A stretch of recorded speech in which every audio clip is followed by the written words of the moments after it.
Okay.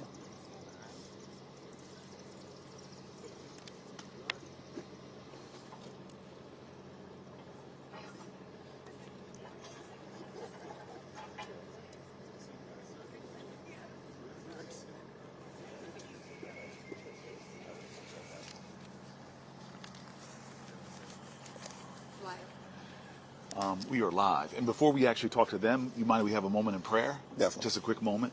Father God, we humble ourselves before you and before all who may watch today. May you use us, as imperfect as we are, to do your will. May our words come with great strength and spirit. May it penetrate hearts and open minds. May it connect with people. And may we be of service at this crisis moment in American history. Lord, please. We know in you all things are possible, and today we humble ourselves in prayer. Amen. Amen. So we are here on Sunday morning. My friend and also the minority leader of the House of Representatives, really to have a conversation grounded in our faith traditions, and not just ours, but the nation's as a whole, to talk about what we think is a moment of moral urgency. That we are in this moment where this Congress is going to come back tomorrow from a 2-week recess, and the Republican leaders on your side of the Capitol are saying that they're going to force a bill through. They want to get it done this work period and back over to the Senate to be voted on and put on the president's desk. And that bill, we believe, presents one of the greatest moral threats to our country that we've seen in terms of what it will do to providing food for the hungry, care for the elderly, services for the disabled, health care for the sick, and more. And Martin Luther King said budgets are moral documents.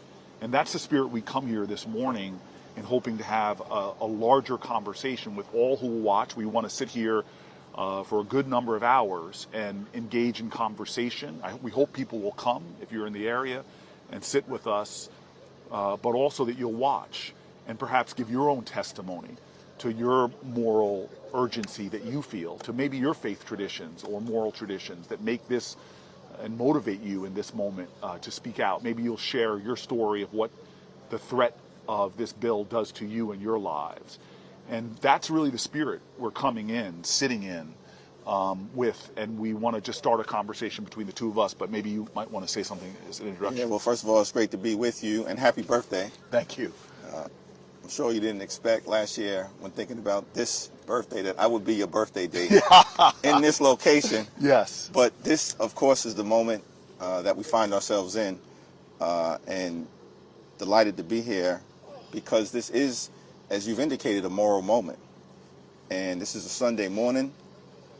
Normally, I'd be back home in Brooklyn if I wasn't on the road, getting ready for one of several church services that I would likely attend, but as we prepare to come back into session tomorrow, this is a time to choose, and we're either going to choose the side of the American people, or we're going to choose this cruel budget that Republicans are trying to jam down the throats of the American people, that would effectively take away health care potentially for tens of millions of Americans, children and seniors and families and people with disabilities and veterans and others, take away food from the mouths of children, undermine, the ability of people to survive who've worked hard their entire lives, all in service of a massive tax cut for their billionaire donors. Well, I love what you say about like you'd normally be in church today, and that to me gets me actually kind of excited, because I've always viewed where we are as our sacred civic space, where we bring the best of our values and best of our virtues. And these imperfect founders of our country, they actually turned to the great moral philosophers of the time to try to form our republic and make us on a journey to a more perfect union. And we're sitting on steps in a building that was, that dome was started construction during the Civil War, another time a great moral crisis in our country. And there is, if these stones could shout, they would tell a story. But I think maybe it might be good for me because we've been friends for a long time. We both came up on parallel sides of the Hudson River. Yeah. And I know that I bump into you a lot on those Sundays. We have been in church many a time, and I know that that's your core motivation. That's what you lean upon. And I'm wondering, maybe, I don't know. Like, I don't know how you were raised in your household. I don't know why faith is probably one of the things that has formed you most after family. And maybe you could share that what brings you to public life, what spirit brings you to public life. Yeah, it's a great question, and interestingly enough, when I think about sort of my journey and what drives me and has shaped me, of course, family being first and foremost, immediately beneath God, but it's the black church, it's Brooklyn, and it's the Biggie Smalls era, right? That at the end of the day. But the black church really being foundational to me, raised in the Cornerstone Baptist Church, which is an amazing church in Bedford-Stuyvesant. The initial pastor for me was Sandy Ray, Reverend Dr. Sandy Ray, legendary black Baptist preacher, was like an uncle to the Reverend Dr. Martin Luther King Jr. In fact, he called him Uncle Sandy. Wow. And so for the first 9 years of my life, Sandy F. Ray, who's the pastor that dedicated me to God. He literally christened you. Yeah, absolutely. Baptized you. That's right. He christened me. And, in the Baptist tradition, we call it being dedicated back to God. Right. As you know. So that was the Reverend Dr. Sandy Ray. And, it was a mega church. It was in Brooklyn. My mother and my grandmother was actively involved. My grandmother, Nano, who's like the wisest woman probably that I've ever met. They were, big into the church. And so my brother and I grew up Sunday school every week, all the way through to college, getting involved. Got baptized then by the Reverend Dr. Harry S. Wright, who's another legendary black preacher. So I was baptized by Dr. Wright, married by Dr. Wright, and then now I serve under the pastorship of Lawrence Aker, who's a dynamic young preacher. He's an Omega, but other than that, he's a dynamic young preacher. Okay, so you and I both are in that tradition. So I just want to say, I grew up in an interesting way. I grew up with parents who literally had to get a white couple to pose as them in order to buy a house in an all-white community. We integrated this incredible town. It was nurturing ground to grow up in this great town called Harrington Park. But we were, as my father called us, the four raisins in a tub of sweet vanilla ice cream. Yeah. And so my classes, schools, sports teams were all white, and soon Korean Americans started moving in. But church on Sunday was a little black church in this place called Closter, New Jersey. It sounds like it wasn't a mega church. It was a small church. But I, like you, from the time I can remember, was taken to this church. My mom taught Sunday school. Yeah. And so much of the... Just like my mom. Did you really? Taught Sunday school. And so much... And some of the first times I spoke in public were the Christmas, the kids would come out and do the resuscitation. Yeah, no doubt. Yeah. But there's something about that black church tradition that immediately connected me to an American history that goes back to slavery. And the songs and the spirituals, it is this deep rooting, not just in faith, but in the story of America as well, that I imagine then shaped your trajectory. Yeah, and the resilience of the songs and the faith that's embedded into it, and the recognition that we're all going to face struggle, right? We're all going to face trials and tribulations, and that's also part of what growing up in the church and in the faith tradition helps to teach you, that it's not all perfect, right? And there's going to be drama, and there's going to be issues that you have to confront, and you're going to get knocked down. But, you've got to have the resilience to power through it with a faith, of course, that God will help see you to the other side. Well, let's explore that. First of all, I just want to say we got here a few minutes before sunrise. The sun is rising, and we started at sun up, or right before the sun rises. We're going to go for a while. People can join. We're going to be checking our DMs. Want to tell some stories. But right now, I really want to explore this a little bit because there was something amazing about my black church experiences, my youth, Then I got older. Then I moved to Newark. There is a lot of pain that's raw and real. And I can only imagine the defiance of learning to read the Bible when you're still a slave, right. the defiance of living in a viciously segregated towns, of what the black church really became. It became more than just a place of worship. It became a place where people were, the hurt was healed, where the pain, the wretchedness of the world, where people came together to face that. It is no shock to me that the story of struggle and resistance in our country often happened where people would gather in the church basement. During the abolitionist movement, it was black and white church members coming together, building that great infrastructure project called the Underground Railroad. In the civil rights movement, some of the most powerful stories were about the church, which also saw 4 black girls bombed in a church Birmingham. in Birmingham. And I think this is sort of, and maybe it speaks to you, and I'm going to invite this. Everybody, all of us have faced unimaginable struggle in life at some point where whether it's private pain or you and I know public shame and stumbles or faults, all of us have felt these days where the grief hangs on you so heavy, it's like an obesity of grief. We're just walking, just getting out of bed is a heroic act. That trying to breathe is difficult, where you're knocked down so far, you hit rock bottom.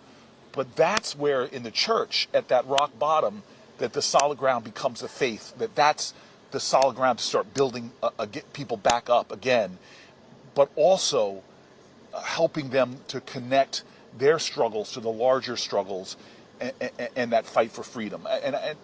It's just so important, the role of the black church to the individual broken lives of people that often have gathered there, and then also to the larger struggle itself. Yeah, there's no doubt about it. And as you pointed out, the role of the church, through slavery, and the resilience that was required through that horrific crime against humanity, and the faith that there would be better days ahead, but also the recognition, as the scripture said, that faith without works is dead, and that work would need to be done in order to get to a better place. There was a meeting of the abolitionists, I think somewhere in the Midwest in the 1850s, my recollection is correct.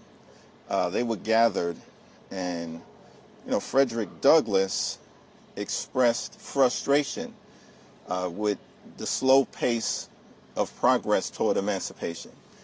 And apparently he was animated, and he said to this gathering, "I don't think that this country will ever find the morality to be able to emancipate the enslaved African." And the room fell silent. And then Sojourner Truth got up, and she asked what was subsequently understood to be a rhetorical question. She said, "Frederick, is God dead?" Frederick, is God dead? So at that moment, with the great Frederick Douglass expressing frustration with the slow pace of emancipation, it was Sojourner Truth who had to reset the mood by leaning into faith. And I mean, that's really powerful. I mean, and that's, I think, where you and I start our lives, in a sense, which is the supernatural power, the transformative, redemptive power of our faith traditions, that even in the darkest, most impossible set of circumstances, somehow this idea that faith with works can create miracles. And indeed, I think American history is, if it is anything, perpetual testimony to the achievement of impossible things against impossible odds. And to me, that is what faith is. This idea, I once was lost, but now I'm found. This amazing grace that comes from our faith traditions. And for me, I remember my dad died 6 days before I got elected to the United States Senate. It was a special election. and I had a public event. This gets back to sort of the communities we live in. I had worked for 8 years getting supermarkets to come back to Newark. We had decades and didn't see supermarkets moving, and I had finally convinced Whole Foods to come, and we were going to make the announcement. And I'm driving from Trenton to Newark. I forget why I was in Trenton, and I found out that my dad dies. I call my mom, tears, hurt, but the next call I made was to my pastor. Yeah. And I said, Reverend Jefferson, would you meet me at this press conference? I don't want to tell anybody that my dad has died, but I'm barely holding on. Wow. He's my hero. He is a guy born in deep poverty with a single mom who couldn't take care of him. And it's just amazing that in that time where you don't know how you're going to make it, somehow you have faith and faith leaders there to remind you that there is still a God in heaven. Yeah. That reminds you that we still are understanding, as faith says, that weeping may endure through the night, but joy cometh in the morning. That's right. And so, in many ways, this moment in American history right now is anguishing to me, because I'm sure your office is like mine. My office, I keep telling folks that, like, my office, we have tears and circle up and talk about it, because my office starts brokenhearted, but then gets shattered by the end of the week, because coming into our office are people with their American stories. Yeah. People who are losing their farm because this administration is clawing back the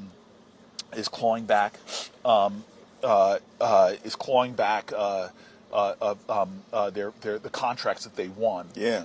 There are people who are coming to me that did work overseas, standing on the front lines of infectious diseases, helping people who are suffering, and suddenly their emails have been cut off and their entire programs are shut down. People who are losing their health care. The stories that we have of Americans coming through, and I know you have them, and right now, the truth is, and this is why I feel like we're humbling ourselves this morning, is because we actually don't have the numbers. Yeah. I don't know how we're going to stop this bill. In the Congress. In the Congress. Right, because we got the numbers Yes. with the American people. Yes. But, you know, we're just short of the numbers here in the Congress. But, you know, one of the things, you know, Cory, and first of all, that speech that you delivered, you know, on the Senate floor was so powerful for so many different reasons.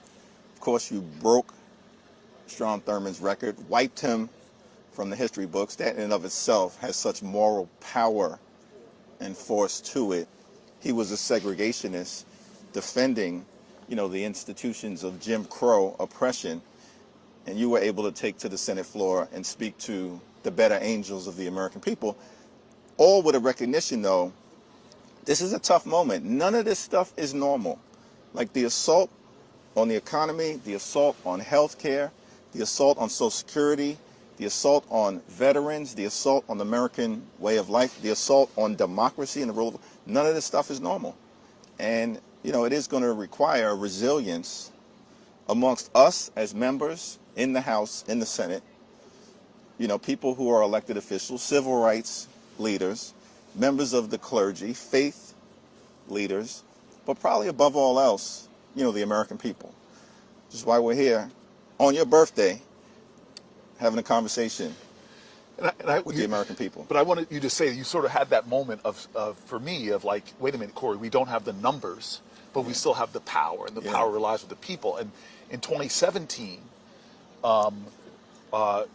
when Donald Trump was threatening to pull health care away from 30 million people with the repeal of the Affordable Care Act, with no plan what to replace it with, I will never forget on those steps, on the Senate side, sitting with John Lewis on the steps. And we did the same thing. We opened up a live feed, and we invited people to join the conversation. And through that evening, hundreds of people poured onto the Capitol steps to sit at the feet of that man with such moral magnetism and talk to hope, despite the fact that back then they had the numbers. They had the numbers. And it was a period that over weeks, thousands and thousands of people came here to begin to tell their stories. That's why we want you to DM us and tell their stories, because the truth of the American people finally called to the conscience of 3 senators Nurkowski, Collins, and then the famous John McCain with the thumbs down, and saved healthcare, saved the Affordable Care Act.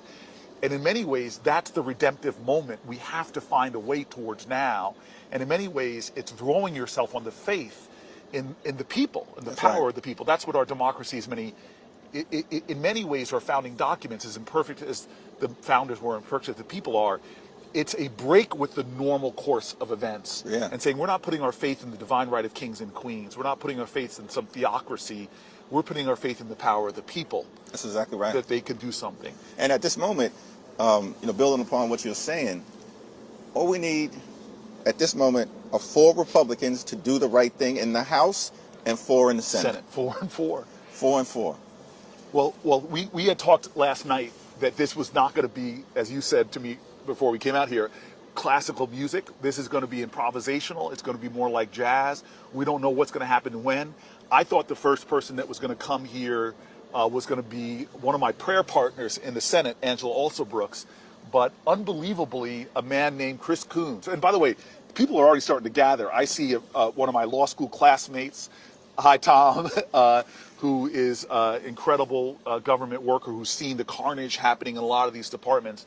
But Chris Coons, I'm told, is here as well. And I'm hoping that he would come up and join us whenever he's done talking to folks down there. But perhaps he can share in the conversation. But that is the moment. And I want to get back a second to the faith traditions that we sit on. I'm going to read something that an amazing rabbi sent me last night when he heard what I was doing about the transformative power of our faith traditions, about the supernatural ability to see the implacable wall of resistance dissolve when people come together with the moral force of Americans, whether you are of a specific faith tradition or just open to your faith in the collective strength, moral strength of the American people. But I want to get back to you in this church as a little kid in Brooklyn. Well, you made a good point about growing up in the church and always participating, in the Christmas play. Yeah. Right? And for us, it was the Christmas play. It was the Easter play. We now call it Resurrection Sunday. Yes. And Mother's Day. I don't somehow recall a Father's Day play. Maybe we got to do something about that. Yes. But yes. And that really was, I think, at the age of 2, standing up in front of a crowd of hundreds of supportive people and, communicating your part in that play. And from the very beginning, and feeling the warmth and the supportiveness. Yes. Whether you're able to get through it or not, or to help you get through it, that was a big part of, and I'm thankful to my mom. I know my brother and I are, she's still with us, as your mom is still with us. My dad passed away about 2 years ago. But thankful to my mom that she would bring us to church. Yes. Even if we weren't feeling it at the moment. Yes. Like, whoa, every week? Yes, that's rain, snow, sleet? Yes. Every week? Yes. And I would complain about it. I would complain sometimes. I confess that to you. Yeah.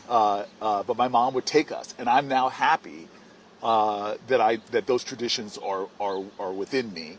I will tell you that it's generational in my family. My mom's side of the family, faith was at the center. I went to an Des Moines, Iowa church that my great-great-grandmother founded, my grandmother's grandmother. Yeah. After coming from a coal mining town to Des Moines, again, one of the original church mothers. Her name is still up there. But what's powerful for me was my grandparents took me and their 7 grandchildren in this beat-up Winnebago and would drive us across country. And that was when I first saw the nation. And we would stop at all the places you would expect us to stop, from the Grand Canyon and Mount Rushmore. But there was never a time that we would start the journey without reading the 121st Psalm. Yeah. I will lift up mine eyes into the hills, from which cometh my help cometh from the Lord. And they grounded everything they did in their faith, in their faith traditions, and would tell stories. My grandparents came through the Depression and came through World War II, but how it was the black church that held the community together that instilled in them their values and their moral compass. Love the welcome the stranger, love your enemy, but also this almost liberation theology of this idea that we are going to not wait for heaven pie in the sky when you die, but our calling is to bring justice here. Oh, what, O Lord, do you want from your people of Israel to do justice? And that's an important point, liberation theology, because sometimes, there are folks who will be critical of, those of us who lean into our faith as part of the resilience necessary to get through the journey. But it's not, we don't lean into faith out of some belief that our actions are not going to be required, as Dr. King would say, with the fierce urgency of now. But it's what gives us the ability to power through difficult times. Yeah.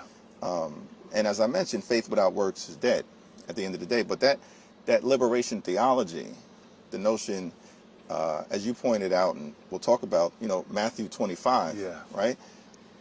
You're a Matthew 25 and 35 Christian. Yes. There's some people who profess to be followers of the gospel, but somehow forget the importance of what the gospel message was all about, standing up for the poor, the sick, the afflicted, the least, the lost, and the left behind. Yeah, we're not going to get out of here unless we read some scripture. So here is Matthew 25. Then the king, verse 34. Then the king will say to those on his right, "Come, you who are blessed by my Father, take your inheritance, the kingdom prepared for you since the creation of the world. For I was hungry, and you gave me something to eat.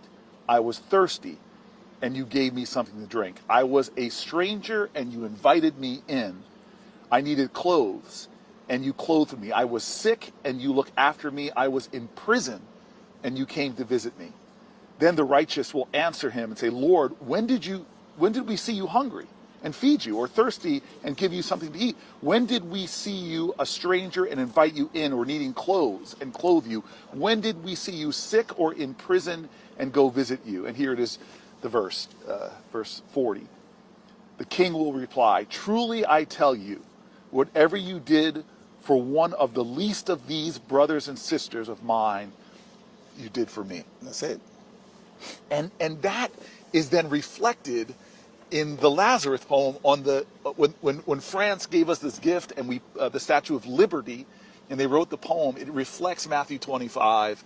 Give me your tired, your hungry, your huddled masses. It's this same spirit of generosity that has shaped this nation in profound ways. That moral tradition, and there's always demagoguery, and there was always hate against the Irish, against the Italians, against the Catholics. Right, a whole political right. party rose up here called the Know Nothing Party to try to stop that. But it was always overcome. The Nazis rallying in Madison Square Garden, again, right by us. Always demagogues. Father Conklin with his anti-Semitic screeds, always overcome. The Red Scare and McCarthyism, who would go after Jewish immigrants who didn't have citizenship, were here. They were deported by that Red Scare. We always saw those forces coming to challenge this nation. And what has always stopped them, whenever demagogues have risen, whenever our very values were challenged, when they put Japanese Americans in internment camps, we always saw the wretchedness, we always saw the wrongness, but somehow we overcame by the best of who we are, the best of our values. Absolutely. I think there's always been just enough of us, right? Not referring to me or you, but us in the collective, just enough of us at every given point in time in the American journey where there was challenge, there was trials, there was tribulations, there was turbulence, right? That ultimately just enough people came together to lead to triumph. But isn't it weakness? And I see Chris Coons has got it here. Isn't it weakness, though, to be kind to the stranger? And this is a man of God right here. This is such a man of God. You gotta hear him behind the pulpit. All right. I want you to know, on the Senate side. Morning, Hakeem. Thanks for having me. You say come, I come. This is unbelievable. Sit right between us, man. Sit right between us. Get on the higher step. Look down upon us, man. Teaching on high. On the steps. So let me before we invite him to speak, let me say that everybody knows on our side of the Capitol, Reverend Dr. No stuff. Raphael Warnock. But the man who before Warnock came, who went to theology school, right? Studied theology at Yale, is Chris Coons. Chris was one of the few people I knew before I came to the Senate, and I asked him if I should come to the Senate because I was thinking, no. I was thinking about running for governor. But since I've been with you for 10 years, we have had more faith conversations that have sourced my soul and my spirit, and some of the most moving stories I've heard. And you have been pastoral in our caucus.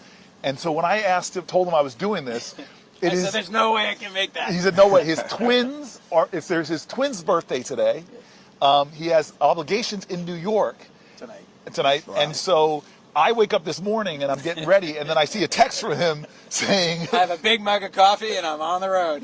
At 4:15 in the morning, that's when he said it. First of all, I want to know why you found it important to be here, but he drove all the way down. Then I think you're going to try to, in minutes, take a plane back to New York. Driving home. Are you going to so I can go to Mass with my son and my wife. Okay. All right. So we can have a birthday, so we can be together. And then tonight I'm going up to New York. Okay, so yesterday we had a town hall in Delaware. Hundreds of people showed up, about 500 people. And Senator Blunt Rochester and Congresswoman Sarah McBride, our governor and our attorney general joined. And it was a remarkable reminder, a witness of just how passionately people feel, how scared and alarmed and concerned they are, how much they are looking for clear and strong leadership, and how important this moment is. What's happening in Congress this coming week, particularly in the House, where there is steady movement towards cutting things that matter to millions of people, whether it's food stamps, Meals on Wheels, whether it's cutting back money for libraries or canceling the National Service Program, AmeriCorps, whether it's cutting counter-violence programs. And can you just slow down for a second? Meals on Wheels. Meals on Wheels. I just think about that. It just Have you ever done those trips with Meals on Wheels? Absolutely. And seen the seniors who are so shut in? They just love it. It touches their hearts. And I remember that people when I was doing the food delivery would tell me, and I know you know this because we live in both cities, that it's more than the food. It's the company, the connection to people. We do that. Right. It's a program that is a spiritual lifeline to our seniors. And this administration has just gutted. You have to ask yourself, what kind of people would actually gut Meals on Wheels in service of trying to actually deliver massive tax cuts for their billionaire donors like Elon Musk? The cruelty is the point. Cruelty is the point. On some level, the cruelty is the point. But could I just stop for a second and say, you've already said this, I bet, Psalm 118. This is the day the Lord has made. Let us rejoice and be glad in it. Because the stone that was rejected by the builders has been lifted up and made the keystone. Thank you for letting me join you for a few minutes. Yeah, we appreciate you. Thank you for being people grounded in your faith. Thank you for leading with integrity and care. Thank you for giving millions of people hope. And thank you for recognizing this morning as the sun rises that this is beautiful, the sun rising. It is. And we need the warmth. We can use it. Could you just tell really quickly, you have gone to great lengths struggling, because I think faith demands immediately humility. If you say everybody's created in the image of God, it almost commands you to be humble before the divinity you see in other people. And it also says that I don't have all the answers. Who am I to presume, this finite being, that I can understand the infinite? And you seem to bring that humility and faith to your work, and you know that faith without struggle. Faith without struggle, faith without humility, faith without discernment is dead, and faith without works is dead. Yes. And so the reason we do works is not in order to earn grace, in order to earn God's mercy, but in recognition of, in celebration of the grace and the mercy. That even though we are fallen, even though we are broken, even though we fail every day, we're saved and we are redeemed, and we have a chance to then, out of that joy, show through caring for others. Others in particular who are not our neighbor in the world sense. Yeah. Others who aren't those who live next door to us or speak like us or pray like us or look like us or have our ancestry or our history, but as broad a reach of neighbor as we can possibly do. So so we're going to be talking, I think, a lot today about the bill, when Congress gets back tomorrow, the bill that they're trying to jam through, But Chris, I joke because I took over the subcommittee on Africa, and I'm sort of every Congress that I take that committee, I remember you had it first, but this man literally did missions to Africa before you ever got into elected office. You speak Swahili. I was trying to quote some. I was trying to quote some Swahili. You know, I'm the black guy in the caucus standing up, and Chris corrects my Swahili. You invited the correction. You looked at me and said, "Is that right?" And I was like, But I remember during the fear of Ebola, and we started seeing Ebola cases come here because an infectious disease anywhere is a threat to public health everywhere. It's that spiritual thing King said, injustice anywhere is a threat to justice everywhere. And you, to my astonishment, honestly, flew to Africa at a time, to Liberia, right where the outbreak was happening, to stand with aid workers and others. It was this act of courage and self-sacrifice that I can't imagine the conversation you had with your wife before you went, because you came back and you had to quarantine. Yeah, you had to quarantine afterwards. Right, when you came back. Yeah.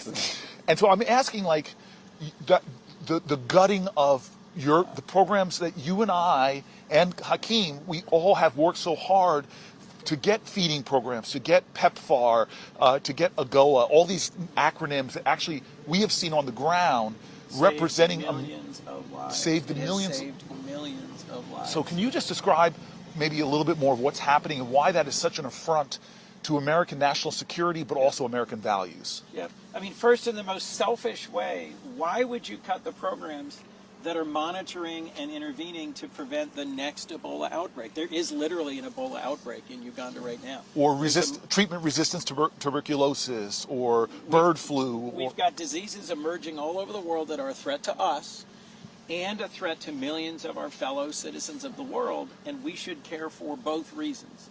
Lots of people of faith around this country have gone and done mission work in our own country and in other countries to help and to see and to care for those who are suffering. It makes us stronger and healthier. It makes the world believe and understand that we're a compassionate nation. It strengthens us in every possible sense.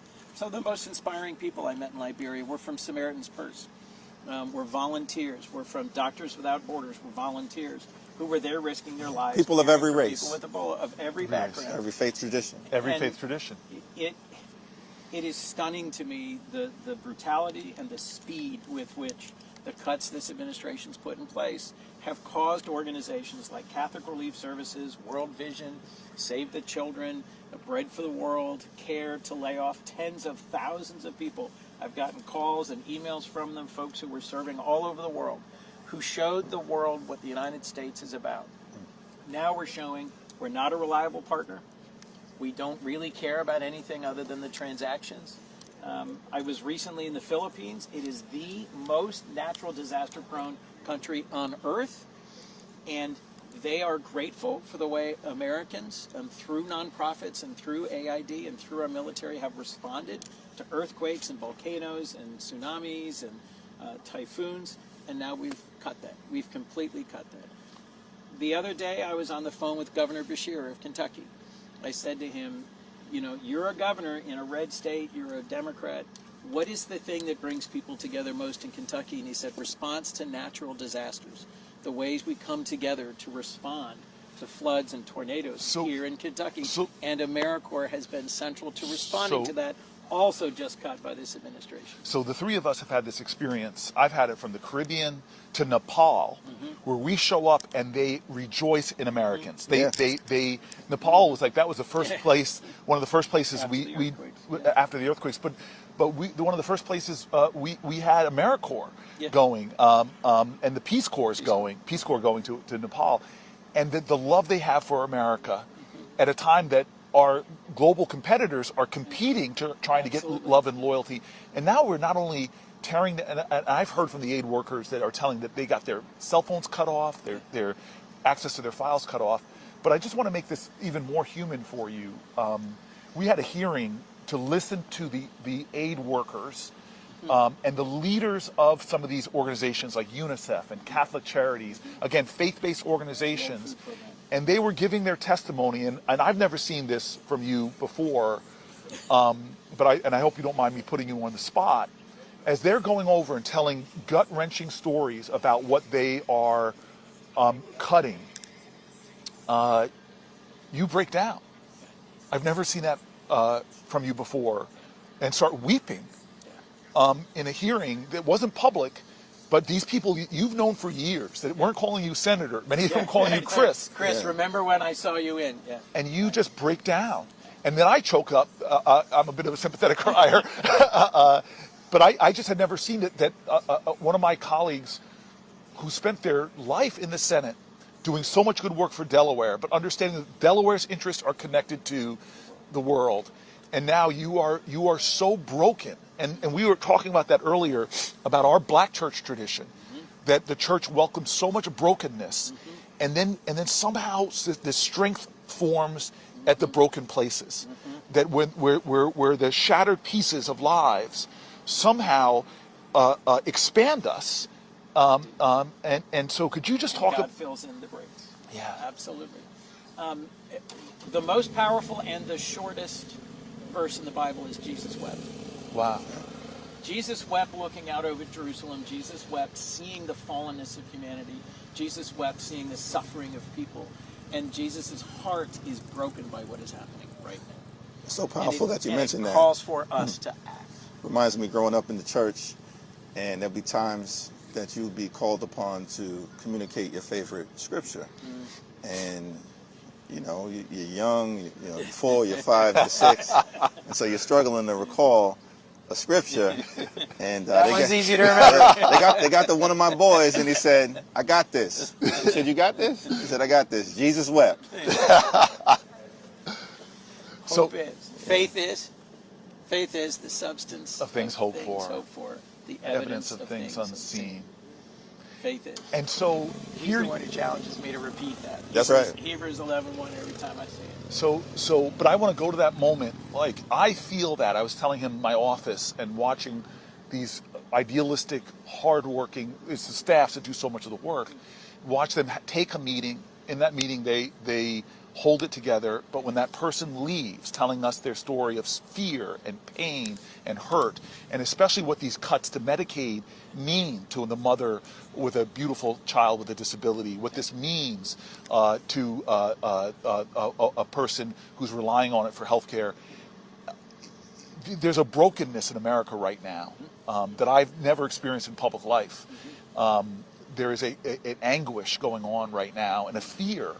And the promises being made by this president, we won't touch healthcare, we won't touch Medicaid, they ring so hollow, given what he is already doing to Meals on Wheels, already doing to the Affordable Care Act portal, already doing to the work we did to lower the cost of prescription drugs, already doing so much damage. How do you speak to that right now when we face odds?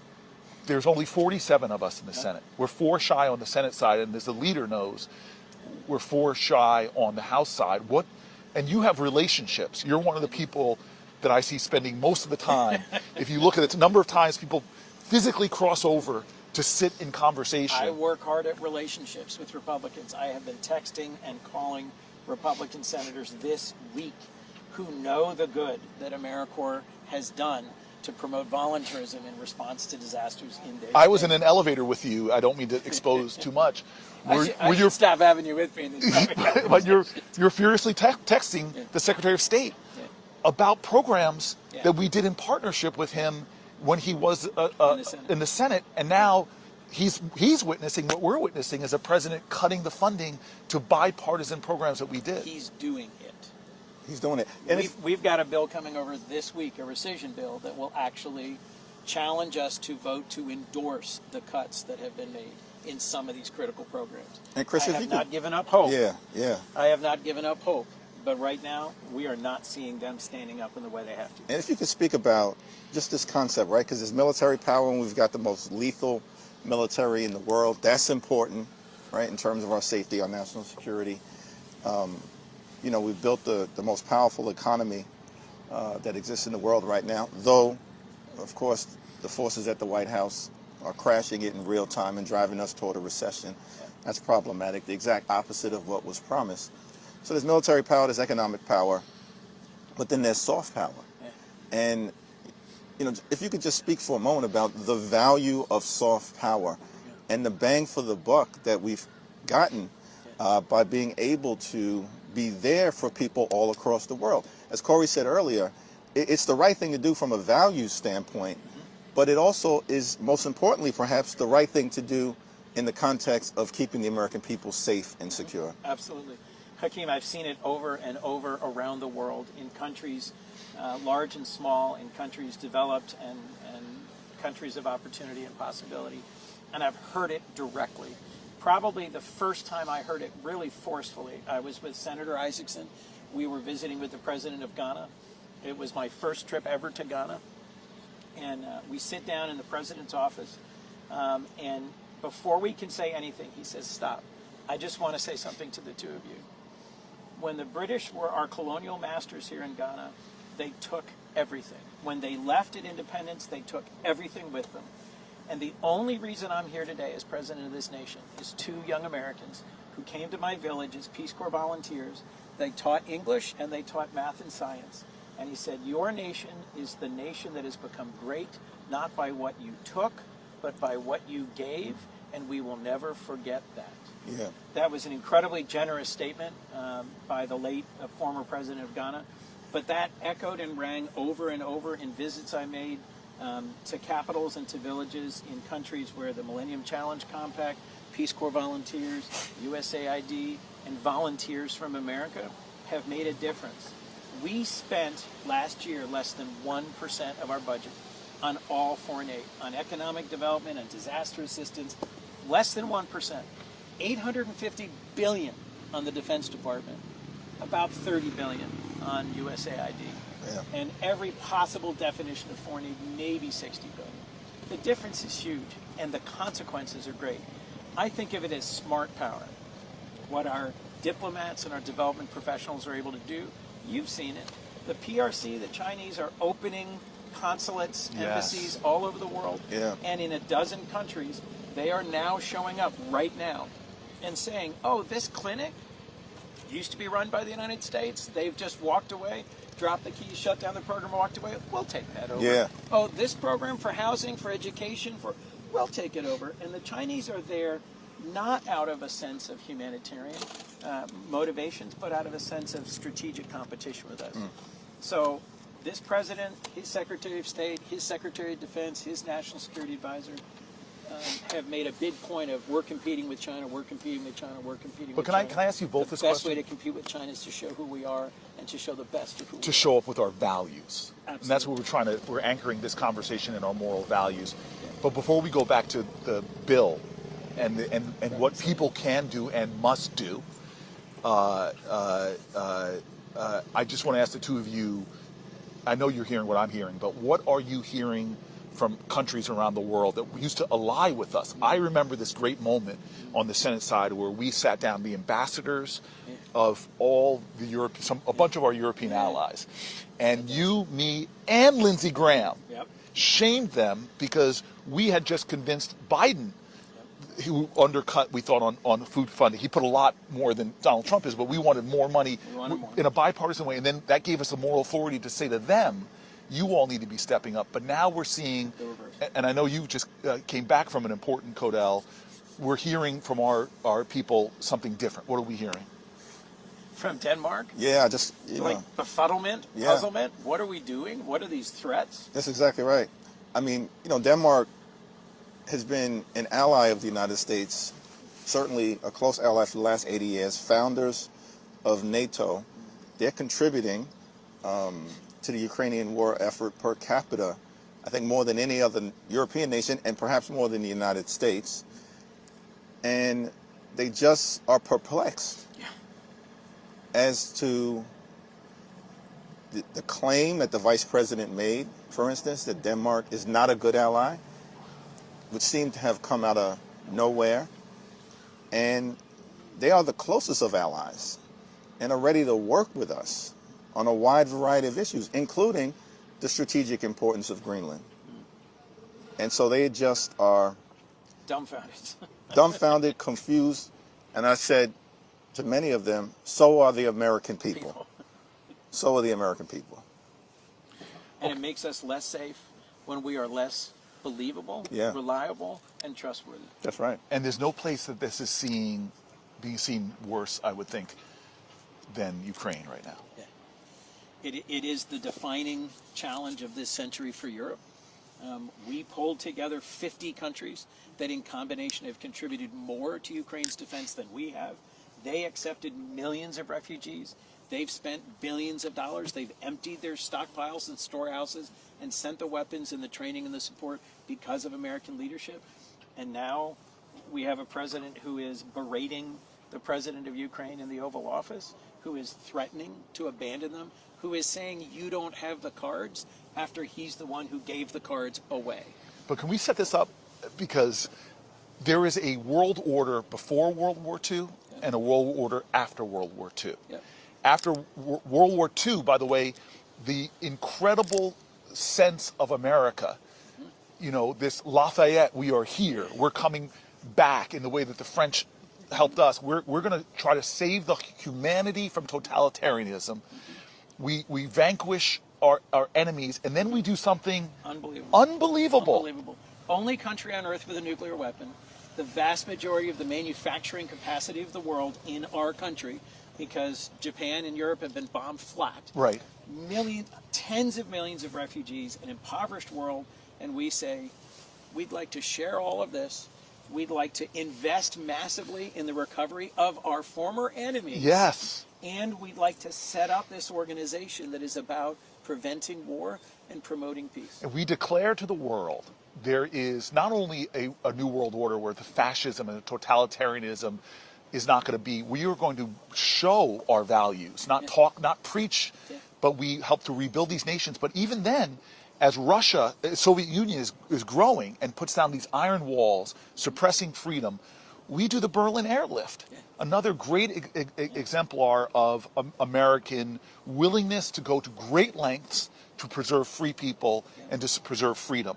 We establish this new world order. The United Nations comes out of that. Let's create a forum for us to try to prevent these disastrous wars again. I'm not saying there's not dark chapters. I'm not talking about this, but at least setting up a framework of a values, rules-based world order. And now I am hearing from European allies that they think we are plunging us back into a World War I era, imperialist, transactional, spheres of interest, spheres of influence, great power conflict. And the isms of isolationism, of nativism, of nationalism, of us versus them, it's all, what I'm hearing from is that you are turning your back on what you all tried to create. And there are challenges like China, but the way to deal with them is by pulling together amongst your like-minded, shared valued people to show that we are going to insist that you don't steal intellectual property, manipulate currency, violate world orders.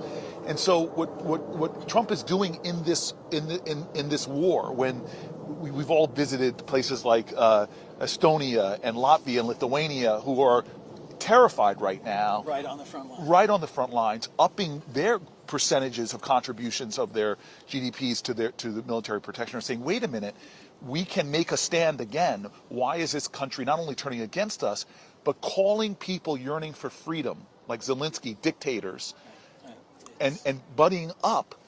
I had a foreign minister, I don't want to out him, of a mighty European country, come to my office, close the door on the day that United States joined China and Russia in voting against its Western allies on the resolution condemning the invasion of Ukraine. And he just looked at me and gave me the WTF, I think, was the exact mind of it. And so this is what we talk about the moral core. America is an idea. America is a value. And it's always in competition. We were talking before you came up here.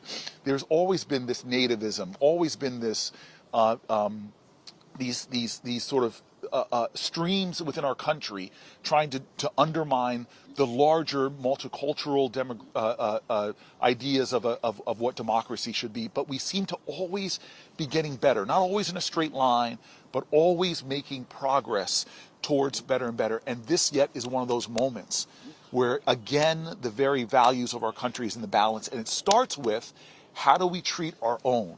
How do we treat those at the margins of our society? With mental health. The dawn of life, the margins of life, the Yeah. twilight of life. Yeah. Are we showing America what it's like? How do you treat people with mental illness? Are we showing America that this could be the safest place to have a baby, not the highest maternal mortality rates? Is this the best place that if your child is born with a disability, that we're going to be there to support you? That we're going to be a place where you don't go bankrupt if you get an unforeseen illness or injury?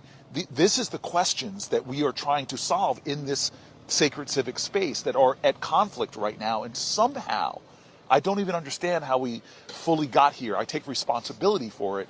Somehow we are at a moment where, in a matter of weeks, leader, they are going to take a vote in your house, about whether we're going to gut $880 billion from a program that was fought for by the people, Medicaid, defended by people on both sides of the political aisle. Suddenly we are now at a point where we are going to gut that. And you said this multiple times already. Why? Why? For some bigger purpose? For tax cuts for the wealthiest amongst us? I mean, the thing about this, and so Republicans have already passed a budget resolution to set in motion the largest Medicaid cut in American history. And Medicaid is a health care program that impacts at least 80 million Americans. These are children, these are families, these are veterans, these are people with disabilities, these are everyday Americans, certainly women, expectant mothers, all across the country, in urban America, in rural America, small town America, the heartland of America. And Republicans have claimed that they're not going to impact Medicaid benefits. Of course they are. The math doesn't work. The math they doesn't can't work. Do what they say they're doing otherwise. Right. That's not just fuzzy math. It's crazy math. And so we have a moment in the same way that the American people rose up to stop Republicans from repealing the Affordable Care Act. And we were talking numbers a little earlier with Cory. But when Trump took office in 2017, he lost the popular vote. But there were 241 Republicans in the House and only 194 Democrats. This time around, he narrowly wins the popular vote. There's no mandate. By his own standards, when he's got the narrowest majority in the House of any party since the Great Depression, which means that all it takes at this moment are 4 Republicans to do the right thing, stand up for the health care of the people they represent. And Medicaid at this point, along with Social Security and Medicare, are part of the fabric of America. It's just as American as baseball, apple pie, motherhood, and Biggie Smalls. Well, let's. I just want to, again, I've got this theologian here. And I got to go home, go to mass with my son. So I just my staff, oh, yes. all the places they talk about, absolutely. Deuteronomy 15:7. Yeah. If there is among you a poor man, this is, how many times is poor or the poor mentioned in the Bible? Across the Old Testament and the New Testament, there are at least 2,000 direct references to the poor, the oppressed, the marginalized. And when Jesus first stands up in his home synagogue in Nazareth and says, "This is my purpose," he unscrolls the Torah portion for the day and reads from Isaiah 61. The Spirit of the Lord is upon me. He has anointed me to preach good news to the poor. And so here we go, Proverbs 28:27. The righteous considers the cause of the poor, but the wicked closes his eyes to them. Proverbs 21:13. Whoever shuts his ears to the cry of the poor, he himself shall cry out, but not be heard. Hebrews 13:2. Do not neglect to show hospitality to strangers, for thereby some have entertained angels unawares. And Deuteronomy, if there is among you a poor man, one of your brethren, in any of your towns within your land, which the Lord God, your God gives you, you shall not harden your heart or shut your hand against your poor brother, but you shall open your hand to him and lend him sufficient for his need. This is stunning that our faith traditions are built on stories of liberty, of overcoming adversity. I was a stranger in a strange land. all of these moral calls to be there for that. And the richest nation on the land, here we're sitting in the capital of the United States of America, which should represent the best of our ideals, the best of our values, the best of our traditions.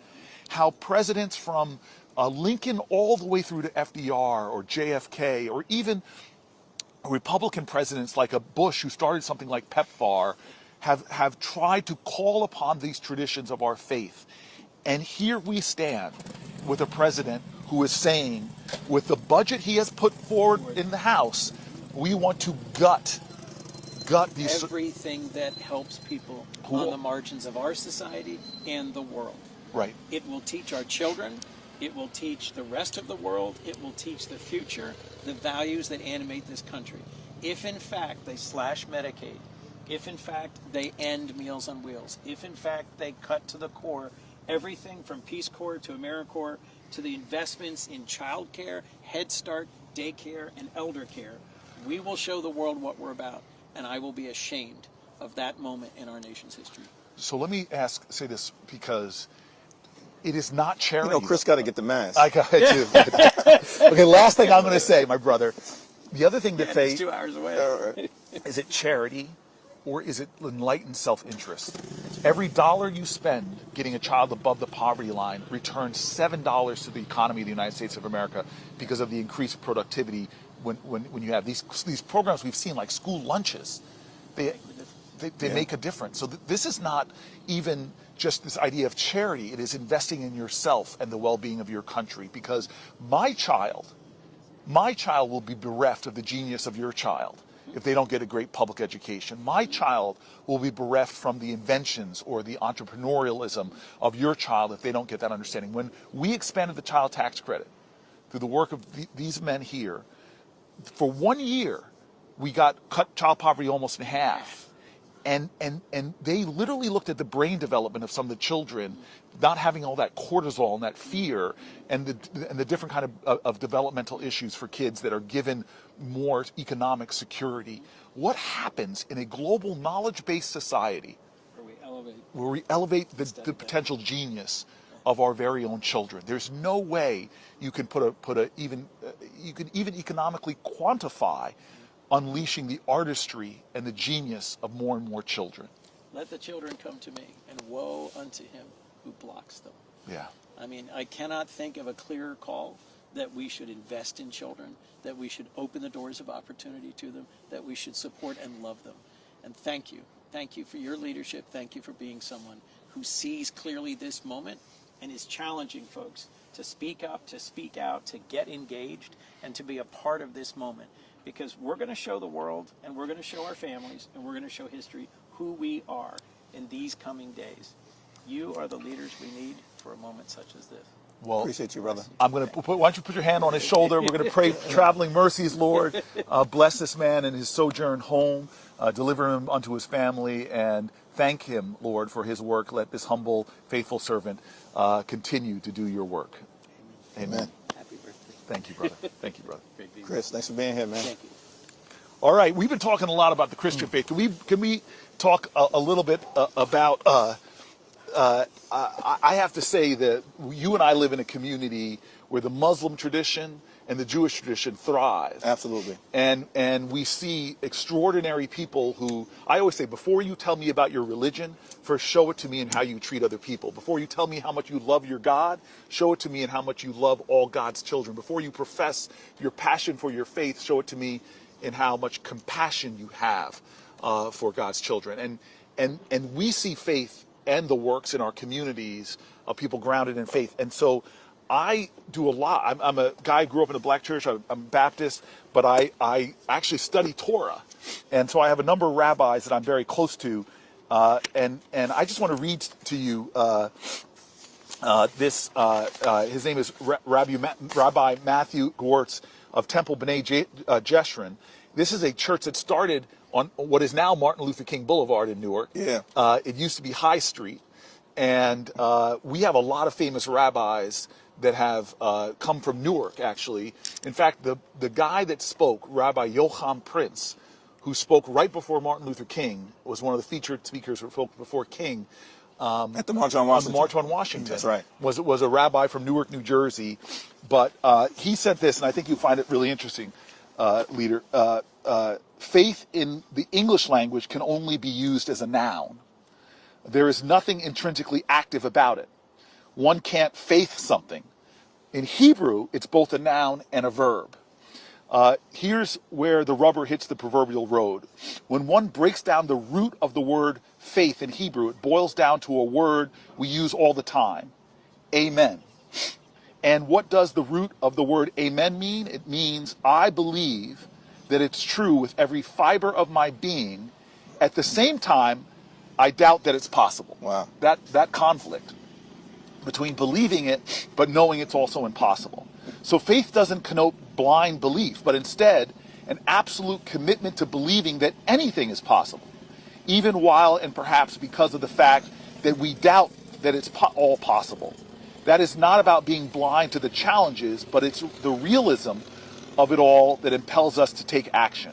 Again, the insight here is that faith is absolute belief coupled with a sense of wonder and even doubt that it's all possible. So many reasons for us to doubt today in America. So many reasons for us to doubt right now. But that is all part of what it means to have faith today. It is our doubt that impels us to make our world better. Amen. And why should we chant that word specifically? Because it's simply affirming our humanity and our worries and our anxieties, which are intrinsic to who we are, but not to paralyze, but to be impelled into faithful action. I just love that thought. It's powerful. As we say, from the scripture, faith is the substance of things hoped for, the evidence of things not seen. And it's that conflict between, a unrelenting belief that you can get it done even in the most difficult of circumstances, while at the same time recognizing that you're up against tremendous odds. Yes. And I think the rabbi breaks it down, in such a powerful way in the, Jewish tradition. Right. And it, of course, spans, and I think, as you pointed out, it's an honor. One of the great things about serving in the House is that we view ourselves as the institution, no disrespect to the Senate, that the framers designed to be the closest to the American people. Yeah. Right? To reflect the hopes, the dreams, the aspirations, the fears, the concerns, the anxieties, the passions of the American people, the life experiences of the American people. That's why we have the 2-year terms, and we're constantly in cycle, but constantly in communication, in touch. You do this as a senator incredibly well, but you got the 6-year term. And in the House district that I represent back home in Brooklyn, of course, I have a substantial African-American community. Caribbean-American community is wonderful. But it's also one of the most diverse districts in the country, with a significant Jewish community and a significant Bangladeshi American community. In fact, one of the largest in America, in the Coney Island, South Brooklyn area that I'm privileged to represent. So that faith tradition, is represented in so many wonderful ways. But everyone, I think collectively, whether it's the Muslim faith, the Jewish faith, the Christian faith, sort of anchored in the belief in Almighty God, Right. and the ability to power through difficulty. And this is a difficult moment. Right? That's the reality. And we're going to have to power through it. And it's going to take work, right? Intense work. When we talk as House members, I frequently said, this is going to be the most I've ever been professionally called upon to do, with the exception of those of our great colleagues like Jason Crow and Mikey Sherrill and others who have served in combat zones in our uniform. The most difficult thing that we've ever been called upon to do, but we've all got to rise to the occasion, because the challenges that we confront, this budget is an example of it, this reckless Republican budget, it's unrelenting and unprecedented. And can I just want to, so first of all, I want to orient ourselves before I tell this thing. So we've been now out here for an hour. We really want to invite, I know most people are sleeping. It was a White House Correspondents' Dinner last night. That's right. So I know a lot of people are hungover in Washington, D.C., that were in part of that nerd prom, as they say. But if you're home watching, it's still early. We think there'll be more people waking up. But send us, direct message us if you're following on the stream your thoughts, your stories. My team is going to feed it to us. We want to read some of the things that you all write us, so I invite that in. We're finishing our first hour. We came up here before the sun came up. The sun is starting to climb. I'm starting to feel the warmth, which is grateful, thank God. Thank goodness. Yes, yes. Starting to feel the warmth in the early morning chilled air. And we're grounding this in a conversation in the intersection of faith and politics, the moral traditions of our country upon which this sacred civic space stands, and how what we do in here, budgets are moral documents. And that's why it's important for us to center this conversation. We're sitting in here for as long as the Spirit moves us. We're hoping if you are around physically, come out and sit with us. You know, we already had one guest. Who knows who's going to show up next? But I want to next talk to you about the three Abrahamic faiths. So Abraham, I love this idea that when God called upon him, he said something in Hebrew, hineni, behold, here I am. Everybody before that would hide. You know, Adam, when God came in and said, where are you? Adam hid from God. And I always say, well, God, this omniscient being, wasn't asking where the physical Adam was. He was asking for, where is this man I created in my image, imbued with the power that I have given to humanity? The next time he calls Moses, and Moses is like, hey, don't take me, take my brother. And God has to sort of say, no, you're the guy. He goes, well, I'm not articulate. My brother's the great speaker. He goes, no, you're the guy. But by the time Abraham comes, God says, where are you? And this is the first time somebody steps up and says, behold, Lord, here I am, hineni. And he is the one that received the blessing to be the father of many nations and three great faiths. But the story that I love, and I always say these are the two pillars of humanity when I tell this story, and motivate me, is that he enters the covenant by circumcising himself as an adult. We won't dwell there. Hakeem, we won't. That's right. We won't dwell on that. That's right. Let's not dwell there. There might be kids watching. Yeah. But I can only imagine as we say in Brooklyn, keep it moving. Keep it moving. Okay, so he's there in pain, and by his tent, and he sees strangers approaching in the distance. And what the Bible says, what the Torah says, what the Quran says, is he didn't just greet them. He gets up and runs to them. And I'm sure you've had that feeling when a loved one runs to you with excitement and enthusiasm. He did that to complete strangers, and then invited them into his tent, gave them the best of what he had, the best food and whatever, and then they reveal themselves to be angels, and bless him to be the father of many nations, and then tell him that we're going.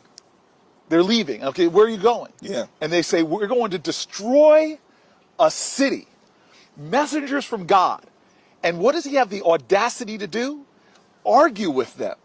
He starts fighting. Won't a just God, a merciful God, show mercy?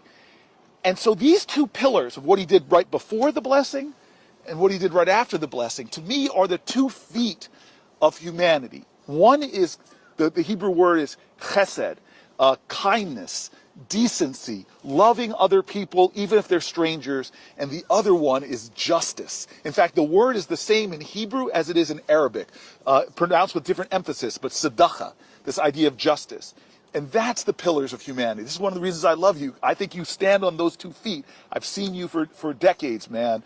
You have this goodness and this decency. It drives your faith, but you have this ferocity of fighting for justice in our country, fighting for people, whether they're the LGBTQ community, whether it's the Muslim community, whether it's the free speech rights of people you disagree with, not to be abducted from campus steps, or whether it's people who don't have healthcare justice. What did Martin Luther King say about healthcare justice? Yeah. He said it was the worst of all injustices. Worst of all injustices. And so that's the faith traditions. And that's the moment that we're in right now. Yes.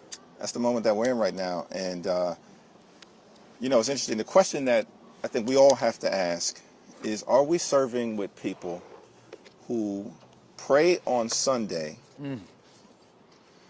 P-R-A-Y, and then come to Washington to pray on the American people the rest of the week, P-R-E-Y? Because it seems to me that this budget that we're dealing with right now, taking away health care, taking away nutritional assistance, going after Meals on Wheels, taking away the ability who are in harm's way to support themselves. That's preying, P-R-E-Y, on the American people. That's inconsistent with whatever faith tradition you purport to hold. And so can we just let you know this bill?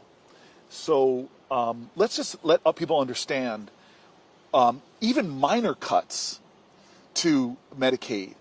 A lot of the hospitals in urban areas and rural areas especially, they have very delicate financial models that you cut 5% out and that hospital starts to tumble down in their ability to meet the demands. That's absolutely correct. And you're talking about $880 billion in potential cuts. That is the largest cut to Medicaid or health care in the history of this great country. And so even a modest amount of that $880 billion will be devastating. Hospitals will close. Nursing homes will shut down.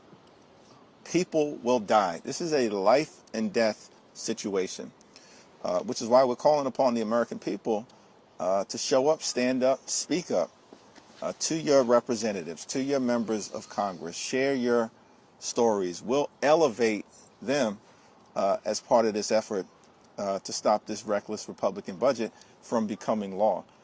In the same way that we were successfully able to do it in 2017, when Republicans had a much more significant majority in the House, when they went after the Affordable Care Act, and a clear majority in the Senate as well. And at that moment, I think it's a good time to talk a little bit more about this, you decided to sit down on the other side of the Capitol on the Senate steps with the great John Lewis, who we both had an opportunity to serve with.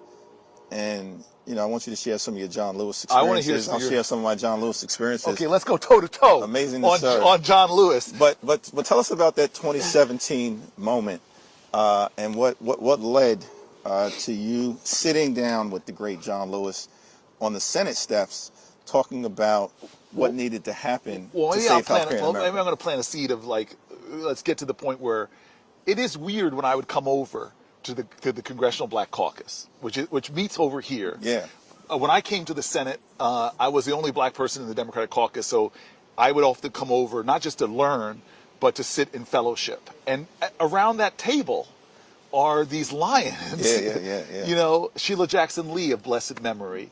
You know, Brother Clyburn. Like, you could just going around this table, and it gave me chills. Maxine Waters, like people. Yeah, there's no doubt. When I walked into my first CBC meeting, CBC meets, y'all, every Wednesday at noon. I tell the team, block it out in the calendar. Yes, and you are there. Like, I have to be honest with you. Like, I didn't expect to see you at those meetings once you got elevated to lead the whole Democratic caucus, and you have demands on your time that are, but you go there like it's a religious service. Block it out.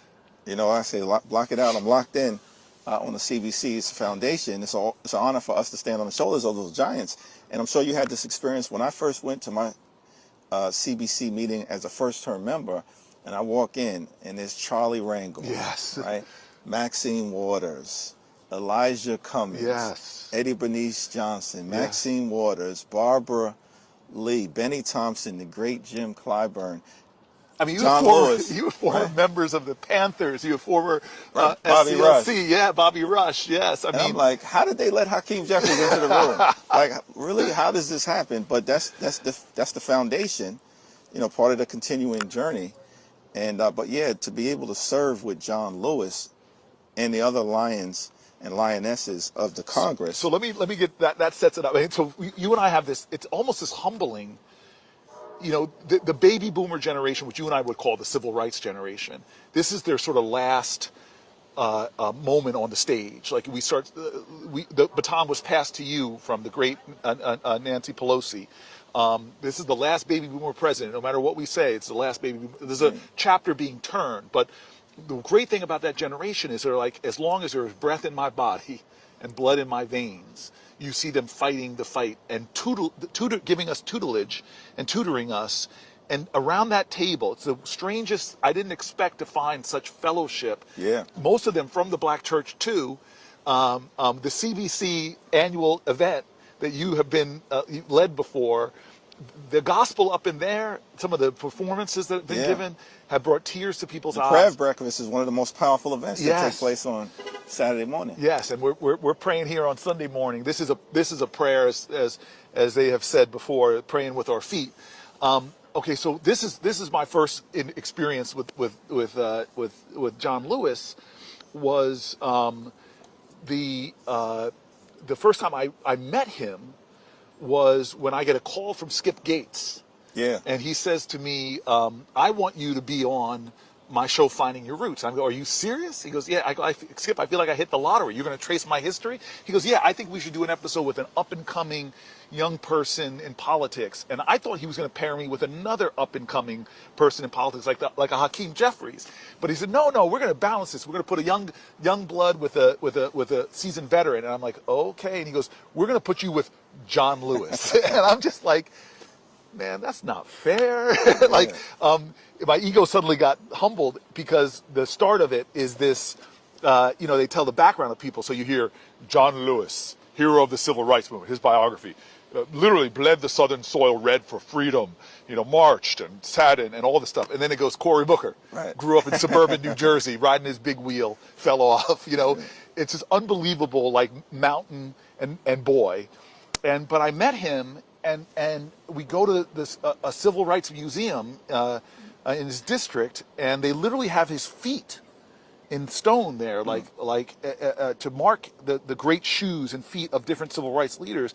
And I just remember standing in his feet, walking then in the museum, and I've never been in a museum with somebody where they're in most of the pictures. Yeah, it's wild. And so when I told you the story earlier, that when my dad died 6 days before I was elected, and it was a special election, so I got elected in October, sworn in October. My pastor's there for me on the day he dies. I lay in bed, literally for almost a full day, just mourning my dad's loss in the middle of an election, days before an election. Then we get elected, and now we come down here, and my mom is feeling this grieving void, and she's looking for somebody to sort of be there for us as a father figure. And my mom went to Fisk. John Lewis went to Fisk. That's how they first connected. And so John Lewis says, I'm going to be there. Come to my office first. We go to his office. Again, his office looks like that Civil Rights Museum. And again, he's in the pictures. He sets up like breakfast for us, like a spread. And then amazingly, he doesn't let us serve ourselves. He serves us eggs and grits and everything. Yeah. And this is John Lewis. This is John Lewis serving us. And I'm overwhelmed with this. And then he starts saying things like, you're the fourth black person popularly elected to this office. This is one of the reasons we fought. My mom starts crying. It was just beautiful the way he greeted us. We walk across the Capitol, my mom and I. She's now set on fire. Don't forget where you came from. Don't forget the people that struggled to get you here. I don't know if anybody's ever walked across this Capitol getting lectured by their mom before they get sworn in by the Senate. I'm like, Mom, I will be back. You'll have more time to talk to me. And then I go into the chamber, and when senators get sworn in, they walk down the center aisle to the vice president. At this point, it was Joe Biden. But John Lewis is standing right there in the chamber watching me get sworn in. And then I'm serving with him. And then Trump gets elected. And the thing about John Lewis is you would see him get angry. But it fueled him in righteousness. Yeah. It didn't burn him up. And you started seeing Trump do things that were an insult to all that he had fought for. Suddenly we started seeing the Supreme Court right across the street rolling back voting rights, which he marched the Edmund Pettus Bridge for. Rolling back. And helped deliver. The Voting Rights Act in 1965. Yeah. Insulting but he never, ever seemed to succumb to cynicism or despair. And so when Trump is elected, I still remember Cedric Richmond, then the head of the CBC, me and him all sit together to testify against his then first pick for Attorney General. Right. It was Sessions. Yeah, Sessions, Jeff Sessions, who I had to speak out against, breaking a little Senate tradition of testifying against one of my colleagues because he openly wanted to go back into the drug war days of the things that caused mass incarceration, as opposed to a much more enlightened way to lower crime and elevate human potential. But I still remember I have a picture of Cedric Richmond, head of the CBC, John Lewis, and me that I treasure sitting there together. And I began to realize that for me, as a senator, the CBC was such an empowering force to help me achieve things. And so to get to the point that you asked about, that in many ways was the inspiration for us sitting here today, is when healthcare was in the balance and we didn't have the votes.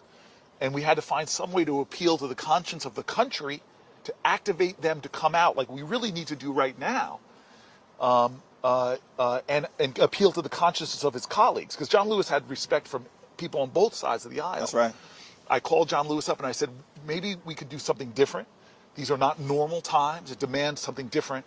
Maybe you and I could just go out to the Capitol steps and sit down and see what happens.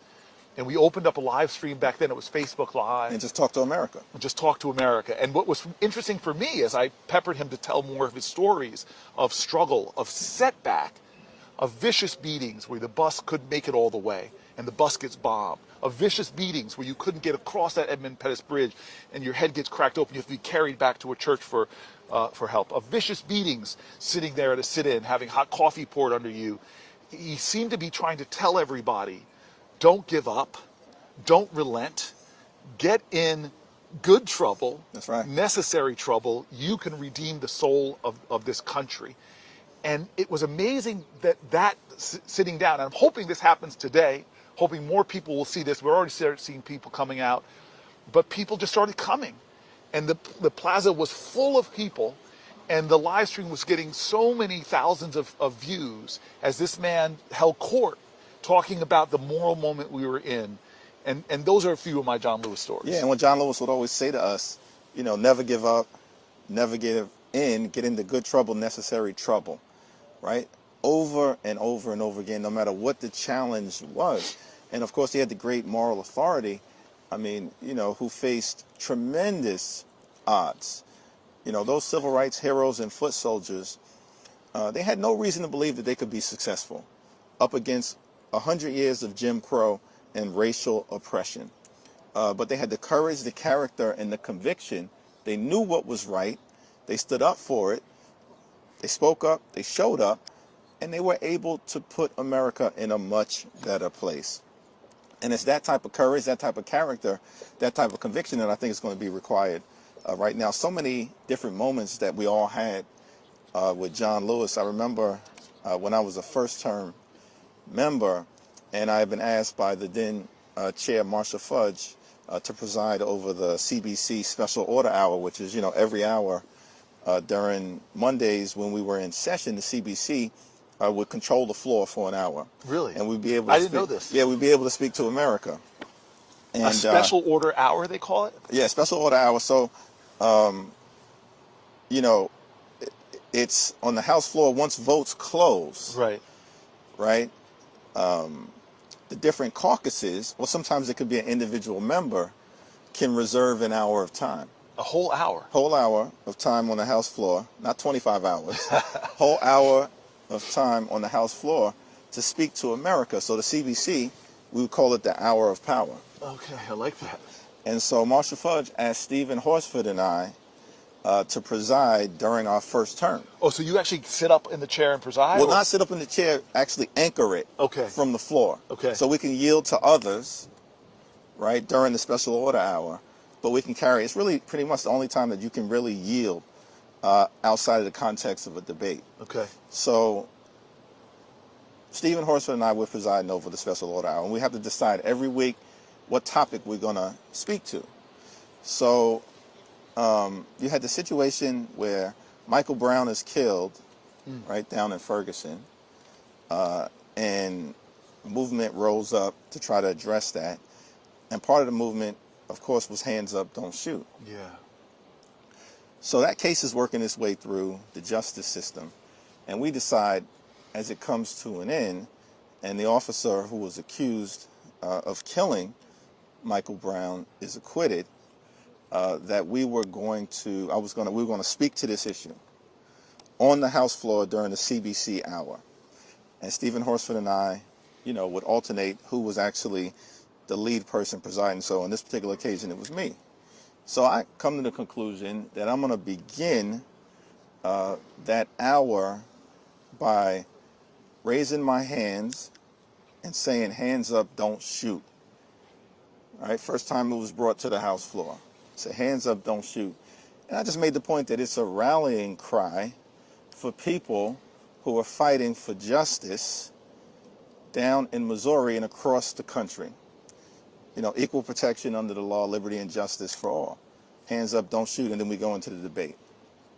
So, of course, the right-wing forces react to this. I was even given some criticism on MSNBC and other. How dare this first-term member bring hands up, don't shoot to the House floor, right?